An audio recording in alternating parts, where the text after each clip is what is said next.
آج ہے 24 اگست اور آج ہے ہفتے کا دن۔ آج کی تہلکہ خیز خبریں آپ کے سامنے میں رکھنے جا رہا ہوں۔ ویڈیو کو شروع سے لے کر اینڈ تک پورا دیکھیں۔ غزہ میں 29,500 یہودی قتل کر دیے گئے، 3,215 یہودی ٹینک تباہ، اور پھر بتائیں گے اسماعیل ہنیہ کو کیوں شہید کیا گیا، غدار پکڑے گئے، اور ویڈیو کے آخر میں بتائیں گے کہ حزب اللہ کے 70 میزائلوں نے اسرائیل کو جلا ڈالا۔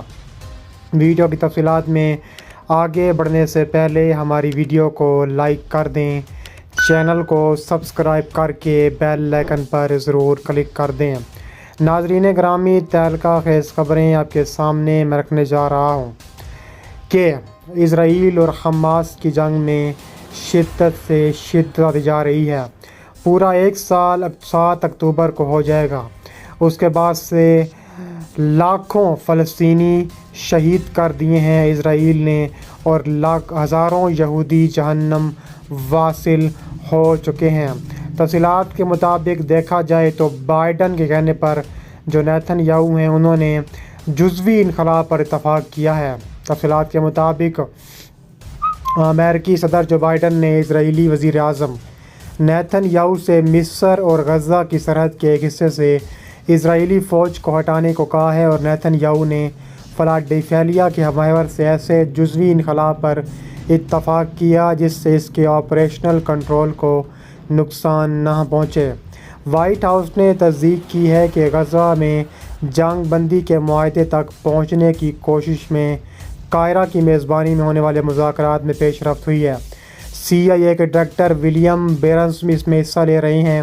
امریکی قومی سلامتی کونسل کے ترجمان جان کربی نے کہا ہے کہ پیش رفت ہو چکی ہے، اب ہم دونوں فریقوں کو اس پر عمل درآمد کے لیے کام کرنے کی ضرورت پر زور دیں گے۔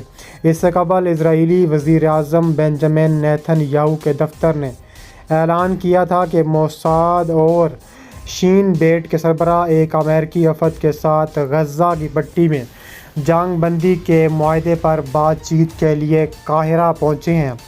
اسرائیلی وزیر اعظم نیتن یاہو کے ترجمان امیر دوستری نے کہا ہے کہ موساد کے سربراہ ڈیوڈ بارنیا اور شین بیٹ کے سربراہ رونن بار اس قاہرہ میں ہیں، جہاں وہ یرغمالیوں کی رہائی کے لیے ایک معاہدے کو آگے بڑھانے کے لیے بات چیت کر رہے ہیں۔ نیتن یاہو کے دفتر نے ان خبروں کی تصدیق کی ہے کہ وہ غزہ کی پٹی کے درمیان سرحد پر فلاڈیلفیا کے محور پر بین الاقوامی افواج کی تعیناتی کے خیال کا مطالعہ کر رہے ہیں۔ اسرائیلی حکام نے ایکس کو بتایا ہے کہ ان کے پاس فلاڈیلفیا محور ہیں۔ اسرائیلی افواج کی تعیناتی کے حوالے سے کہا جا رہا ہے کہ قریبی نقشہ بھی موجود ہے۔ ذرائع نے مزید کہا کہ امریکہ نے ثالثوں کو آگاہ کیا ہے کہ وہ اسرائیل پر دباؤ ڈالے گا۔ مصر اور قطر حماس پر دباؤ ڈالیں گے۔ قاہرہ نے فلاڈیلفیا محور سے اسرائیلی فوج کے انخلا کو مذاکرات کی کامیابی کے لیے شرط قرار دیا ہے۔ تل ابیب چاہتا ہے کہ اصولی طور پر اس کی افواج سال کے آخر تک اسی پر محور رہیں۔ غزہ معاہدے کی بات چیت سے واقف ایک ذرائع نے اسرائیلی نشریاتی ادارے کے بیانات میں کہا ہے کہ مصر اور قطر کا خیال ہے کہ کسی معاہدے تک پہنچنے کا واحد راستہ اسرائیلی وزیر اعظم نیتن یاہو پر دباؤ ڈالنا ہے، تاکہ وہ اپنے کچھ عہدوں کو تبدیل کر کے اسرائیلی مذاکراتی ٹیم کو وسیع اختیارات دے۔ غزہ پٹی میں مصر کی سرحد کے ساتھ زمین کا ایک تنگ سا ٹکڑا اسرائیل اور حماس کے مابین جنگ کی مذاکرات میں ایک اہم حصہ ثابت ہوگا۔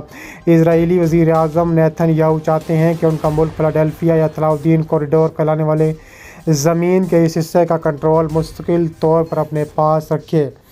اس کے علاوہ کہا جا رہا ہے، بڑی خبر کے مطابق ایران نے کہا ہے کہ ہنیہ کے قتل کا جواب دینے کا حق خود مختاری توڑنے والوں کو سزا دیں گے۔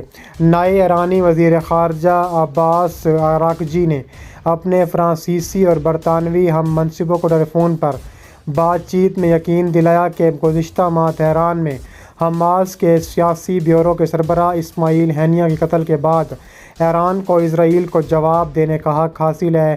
اراغچی نے اپنے فرانسیسی اور برطانوی ہم منصبوں سے کہا ہے کہ ہم اپنی خود مختاری کی خلاف ورزی کرنے والوں کو سزا دیں گے۔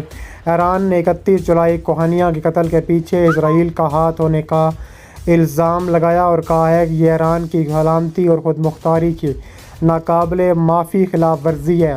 جارح کو سزا دینا ایران کا حق ہے۔ اسرائیل نے ایرانی دارالحکومت ہنیہ کے قتل کی ذمہ داری قبول نہیں کی اور نہ ہی اس کی تردید کی ہے۔ فرانس کے وزیر خارجہ اسٹیفن سیکرٹیٹ اور ان کے برطانوی ہم منصب ڈیوڈ لیمی نے اراغچی کو فون کیا اور نائب صدر مسعود پزشکیان کی تشکیل کردہ حکومت نے وزیر خارجہ کے تقرری کے انہیں مبارکباد پیش کی۔ قبل ازیں اراغچی نے ابلاغ کی خارجہ پالیسی کے اہلکار کے ساتھ ٹیلی فون کال پر دو طرفہ مسائل کے حل کے لیے یورپی یونین پر بڑا بات چیت کا مطالبہ بھی کیا تھا۔ اس کے علاوہ کہا جا رہا ہے کہ بڑی خبر کے مطابق جنوبی لبنان پر اسرائیلی حملے میں حزب اللہ اہلکاروں سمیت 7 افراد ہلاک کر دیے گئے۔ لبنان کی وزارت صحت نے کہا ہے کہ اسرائیلی حملوں میں جنوب کے مختلف حصوں میں ایک بچے سمیت افراد ہلاک ہو گئے ہیں۔ حزب اللہ نے کہا ہے کہ مرنے والوں میں اس کے 3 مزاحمت کار بھی شامل ہیں۔ وزارت صحت نے کہا ہے کہ اسرائیلی دشمن کے ڈرون حملے میں ایت الشعب میں ایک 7 سالہ بچے سمیت 2 افراد ہلاک ہوئے اور 2 دیگر اسرائیلی حملوں میں جنوب میں 3 دیگر مقامات پر 5 افراد ہلاک ہوئے۔ لبنان کی سرکاری خبر رساں ایجنسی نے کہا ہے کہ ایک دشمن ڈرون نے ایت الشعب میں ایک گھر کو 2 گائیڈڈ میزائلوں سے نشانہ بنایا ہے۔ وزارت صحت نے کہا ہے کہ اسرائیلی حملوں میں تیرفا گاؤں پر ایک چھاپہ شامل تھا جس میں 3 افراد ہلاک ہوئے، جبکہ بعد میں حزب اللہ نے اسرائیلی فائرنگ سے ہلاک ہونے والے 3 مزاحمت کاروں کی ہلاکت پر سوگ منایا، جن میں اسی گاؤں کا ایک شخص بھی شامل تھا۔ گروپ کے ایک قریبی ذرائع نے نام ظاہر نہ کرنے کی شرط پر AFP کو بتایا ہے کہ تینوں مزاحمت کار تیر حرفہ حملے میں مارے گئے۔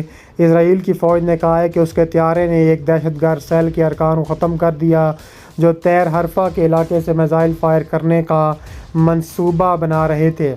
حزب اللہ نے کہا ہے کہ جنوبی دیہاتوں اور گھروں پر دشمن کے حملوں کے جواب میں اس نے شمالی اسرائیل کے میرون کے فوجی مرکز کو نشانہ بنایا۔ ایران اور حزب اللہ نے تہران میں حماس کے سیاسی رہنما اسماعیل ہنیہ اور جنوبی بیروت میں حزب اللہ کے اعلیٰ کمانڈر فواد شکر کی گزشتہ ماہ ہونے والی ہلاکتوں کا بھی ذمہ دار اور بدلہ لینے کا عزم ظاہر کیا، جس کے بعد مکمل جنگ کا خطرہ بڑھ چکا ہے۔